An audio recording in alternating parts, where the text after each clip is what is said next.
రాష్ట్రంలో జగన్ పర్యటన ఎక్కడైనా జనానికి మాత్రం సమస్యలు తప్పడం లేదు. ఇవాళ కూడా తూర్పుగోదావరి జిల్లా గోపాలపురం నియోజకవర్గం దేవరపల్లిలో జగన్ పర్యటనలో ఆ పార్టీ క్యాడర్ విరంగం వల్ల సామాన్యులు తీవ్ర ఇబ్బందులు పడ్డారు. దేవరపల్లి ప్రధాన రహదారులపై ఆ పార్టీ కార్యకర్తలు బైక్పై అతివేగంతో ప్రమాదకరంగా డ్రైవింగ్ చేస్తూ స్థానికులను భయాందోళనకు గురి చేశారు. బైక్లు వేగంగా నడుపుతూ అత్యుత్సాహం ప్రదర్శించారు. బైకుల సైలెన్సర్ను తొలగించి భారీ శబ్దాలు చేస్తూ కూడళ్లలో స్టంట్లు చేశారు. బైకుల శబ్దాల వల్ల స్థానికులు, దుకాణదారులు అసౌకర్యానికి గురయ్యారు.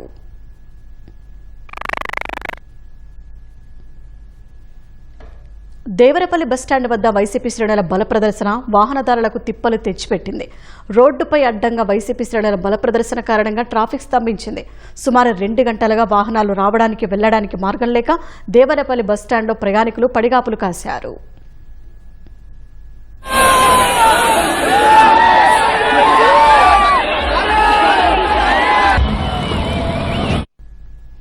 పొగాకు వేలం కేంద్రం వద్ద వైసీపీ శ్రేణులు రెచ్చిపోయారు. పోలీసులతో వాగ్వాదానికి దిగారు. జగన్ పర్యటన సమయంలో దొంగలు చేతివాటం ప్రదర్శించారు. ఓ వ్యక్తి నుంచి 4.5 గ్రాముల బంగారు గొలుసు దొంగిలించారు.